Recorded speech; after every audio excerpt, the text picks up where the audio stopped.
Welcome, everyone. This is ACDC, Araceli and Colette, the Dynamic Change.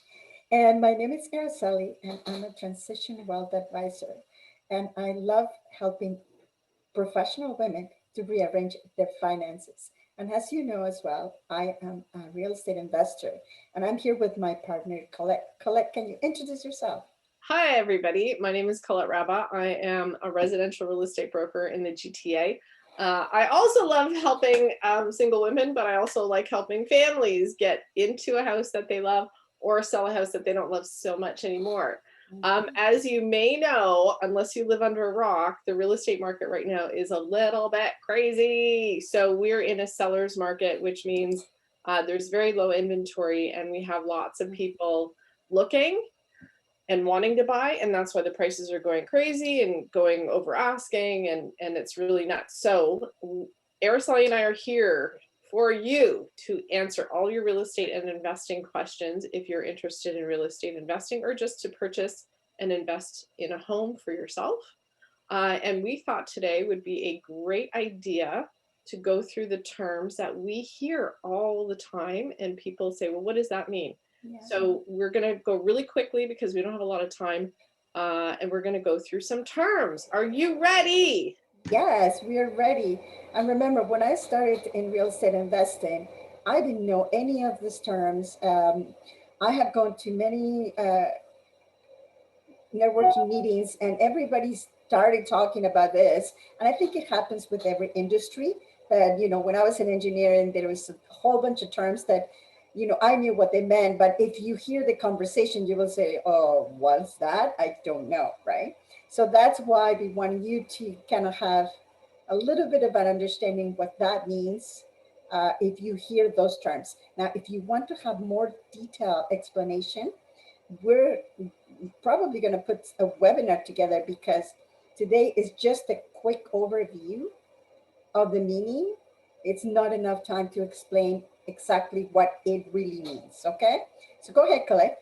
Yeah, so we are just the tiny, tiny tip of the iceberg. This is the other thing why we always say work with work with professionals in any field. It's not just about real estate, but especially with real estate. This is the biggest purchase you're probably going to make in your life, or one of the biggest purchases you're ever going to make.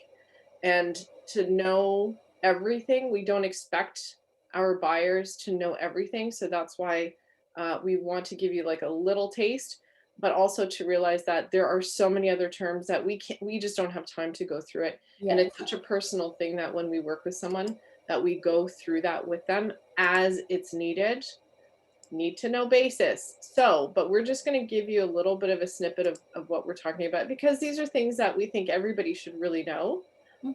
And we're here to help you. So if you ever have any questions, if you ever don't understand something, if you just want to know, there's a lot of it. Obviously, we all have the internet. We can all look up stuff. But how does it pertain to you? That's what you can't find on the internet. And this is something this is why we want you to give us feedback, talk to us. If you'd like to be in a workshop with us about terms, please let us know. So Absolutely. Let's go. So one of the things that I wanted to say before you get started is that now that we have the internet, everybody can go and look up definitions, anything. But when it pertains to you, some things you need somebody to guide you through it. Right. And there It's so convoluted. There's so much information out there that now, instead of not having enough information, now we have information overload. And then when you want to put it together, you don't know where to start anyway. So that's why it's important to have somebody to guide you that is in that industry. Exactly. Okay, let's go. So we've broken it down into 3 categories. So one is real estate terms, one is investment terms, and one is mortgage terms, just to give you a little taste of all the stuff that we have to know before we even get started in helping other people. So this is the first thing, is an easy one. So who knows what DOM stands for? And this is something that you see on listings. So when you get the little printout, there's a little thing that says DOM and then a number. It means days on the market. And why that's important to know is because if something, let's say we're in a seller's market and we know it's hot, hot, hot. Why is this house on the market for 30 days, 60 days, 90 days? So that sort of raises a question, why? So this is also something that this is when you can get deals. If you know that something's been on the market for a long time and there's no offers and you think it's still a good, the price is maybe too high, maybe, who knows what's going on there, but this is something that raises questions. So you should know what the days on the market is. Absolutely. Appraisal. So this is something that a lot of clients ask me about and talk to me about. They don't know the difference between an appraisal and an assessment.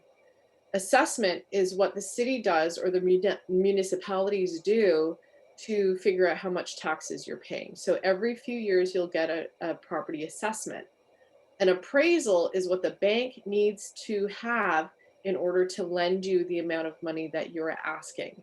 It's a long story, but basically that is what the difference is between appraisal and assessment. Appraisals you have to pay for, the bank owns it. So sometimes you don't even know what your house is being appraised That's right. at.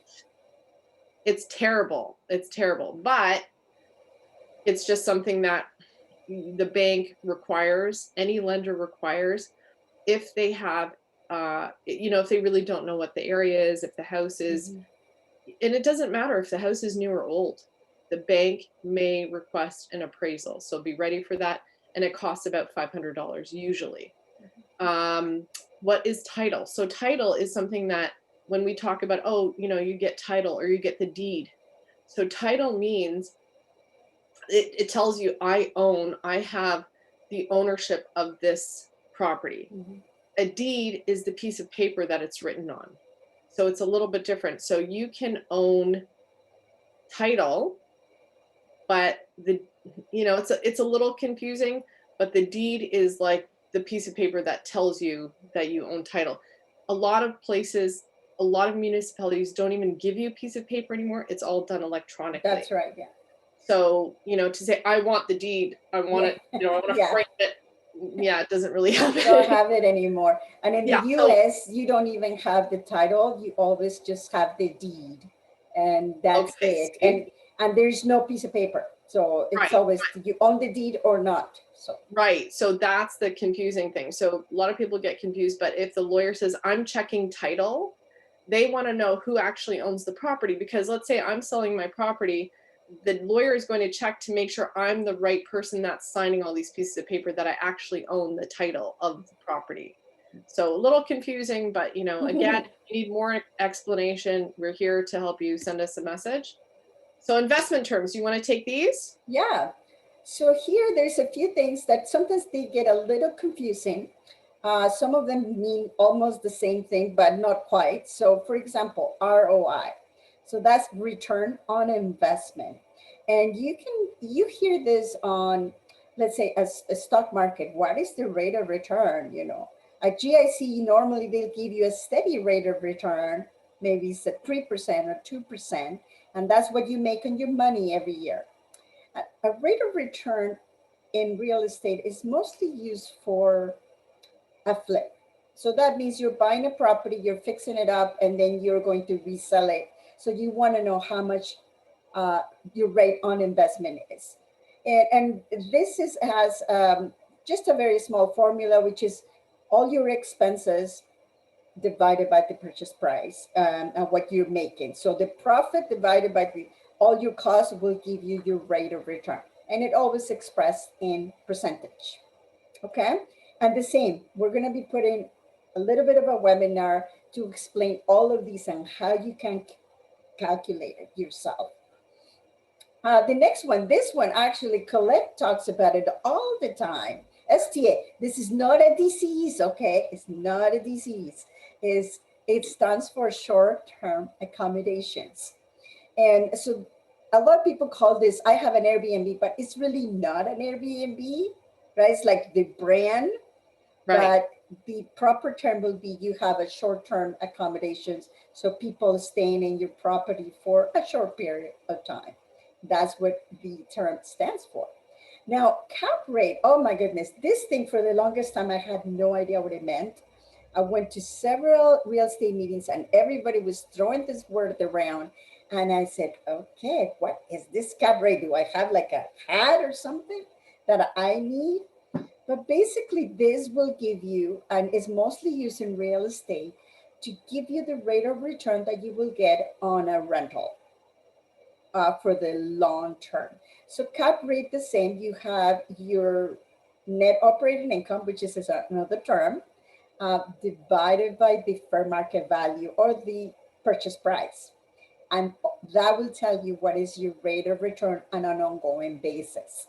So the same, this is a very high level explanation of what it is. And we will go into a webinar if you decide that you want some more information. So let us know. Okay. Yeah, we just don't have the time to go through everything so detailed because the ROI and the cap rate, they usually are all sort of together in the same, depending on the category. investment. Yeah. So it's really, really high level when we talk about this. And it's something that, again, we don't have the time for it, but if you're really interested in having, being a part of the workshop, please let us know, because I think it's something that if you're really ready to invest, you should be knowing all these things and you should be able to calculate them yourself, even on a very rudimentary level before you go see the property.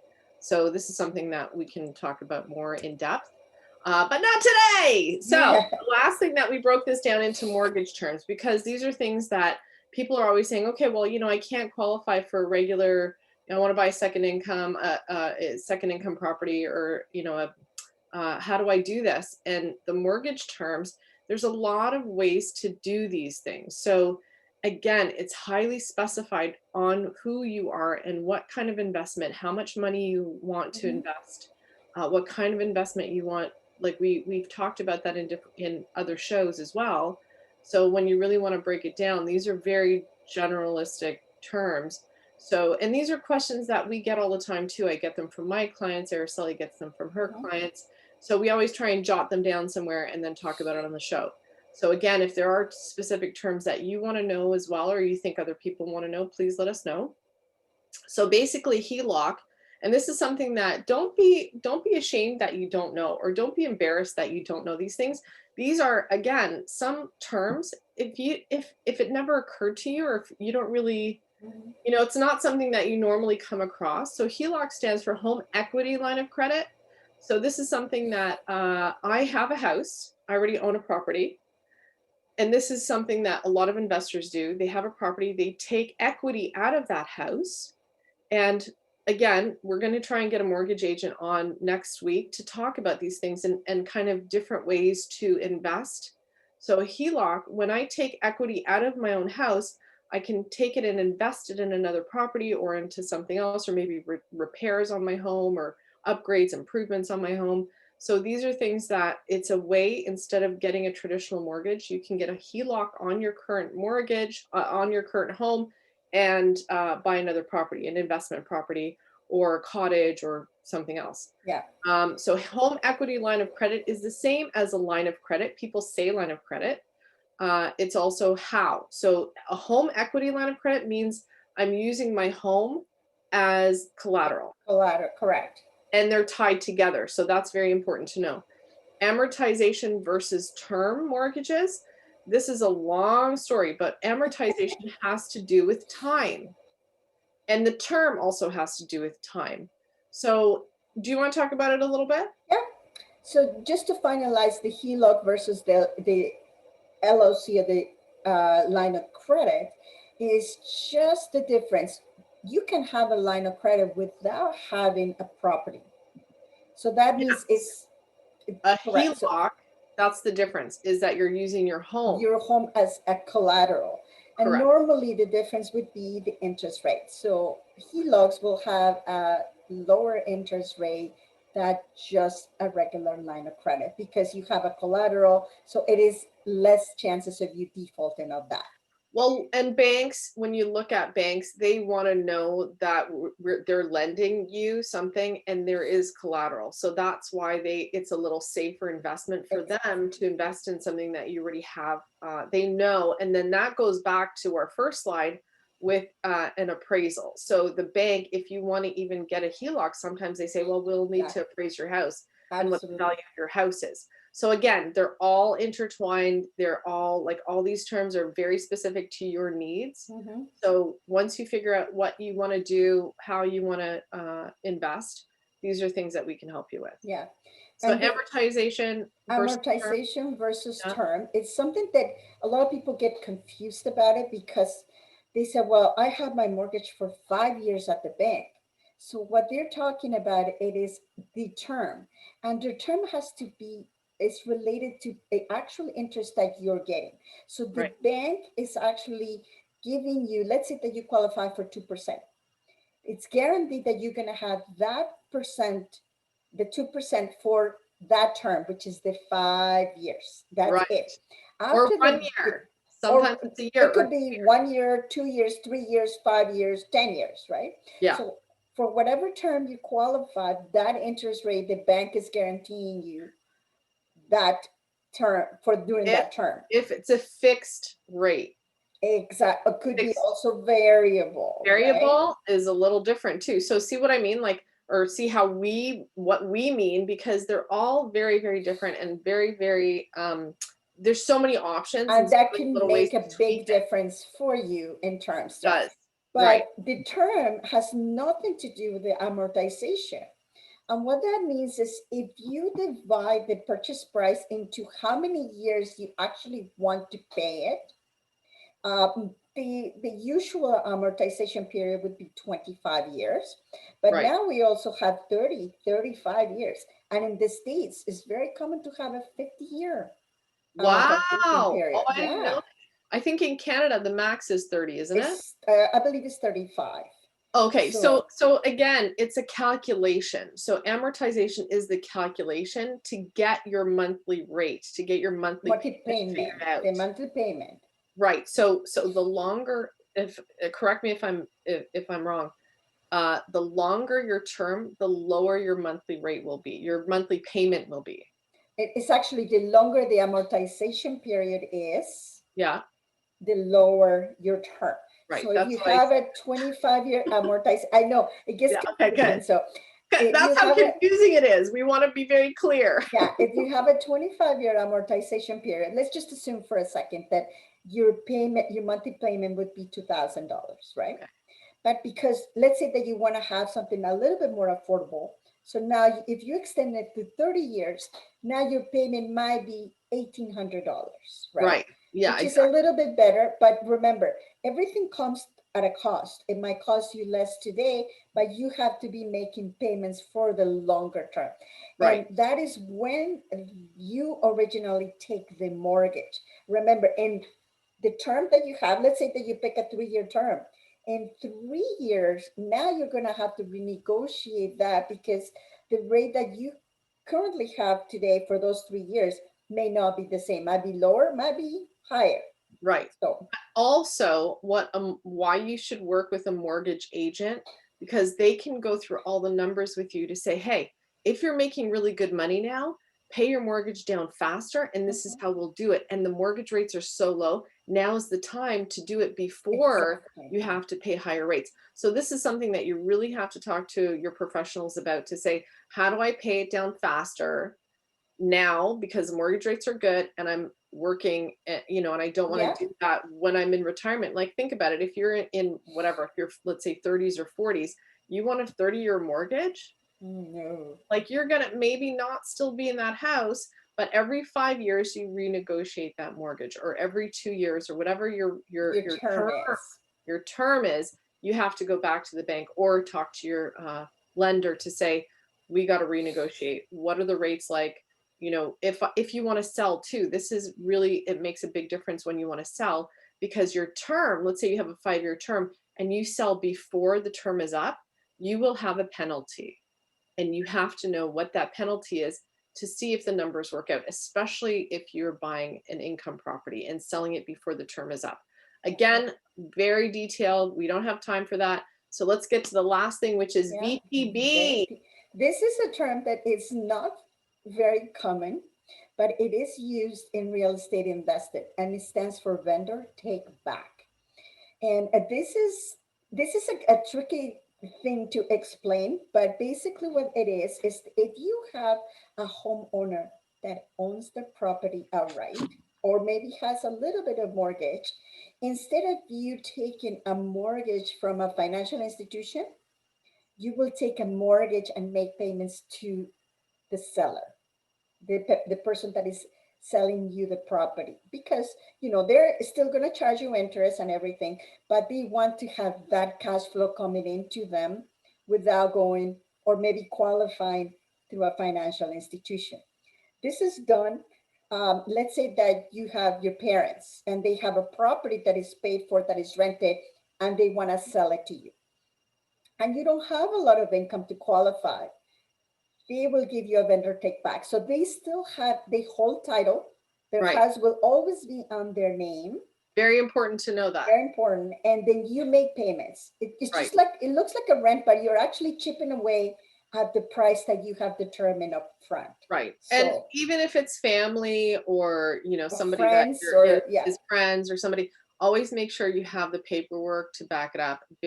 Be very, very clear at the beginning what the vendor take back, how long it is. If you are going to set a term to say, okay, after 5 years, I'm going to buy it outright from you, get that price set now. Like, don't wait for the 5 years, because markets do change. Maybe, it'll grow. It's highly unlikely it's going to go down. So it would be in your best interest to discuss the price that you would pay today in 5 years from now. So maybe thinking about, okay, growth of 5% every year, something like that. That's very conservative. I would really have that in your plan, and have back out stipulation in those agreements too, because if either party says, you know what, I want to back out, that should be clear on the terms now currently. So, who knows, there tons of things happen in between now and whenever the end of the term is. So be very, very clear. Again, way too much information that we can't talk about today, but please let us know. Very, very general terms. If you want us to go into more detail about any of these terms and how they actually work in real life, we'd definitely be able to put a workshop together for you. And you can ask questions if you have run into this, or you want to know how to put a deal together, like a vendor take back, right? It's people talk about it a lot in real estate investing, but this is not something that happens easily. Right. And it's very dependent on both parties. If a vendor is the seller, or, the person who's owning the property. So a lot of it has to do with both parties agreeing, and it's a little different than a rent to own. So that's a whole other term. That's another term completely. Whole different. So you see what I mean? Like, there's so many different layers of investing and what we can talk about. So please let us know if there's anything that you still don't understand, or if there's something that you really want to have us specify. We can absolutely help you out with that. So please let us know. We hope you learned something on the show. We always do when we do it. Every time clients teach me stuff every day, which, it helps us as well, that we improve our services for our clients. So please don't ever hesitate to think that, oh, I don't want to bother you. Please, it's no bother. we want to be the experts that you call. So please let us know. We can only get better with your questions. Absolutely. The same. If there's any terms that we didn't mention today, let us know. We're going to be actually putting another show like this with other terms. So this is just kind of chapter one. On the terms, because there's so many of them, and there's only so a little time here in the show. So please tune in for the next show. We're actually going to have a mortgage broker with some actual cases and how you can start buying properties today here in this market. So it's possible. It is absolutely possible. Okay, so we will see you in the next show. So please tune in. Thanks, Bye, everybody. Colette. Bye, everybody.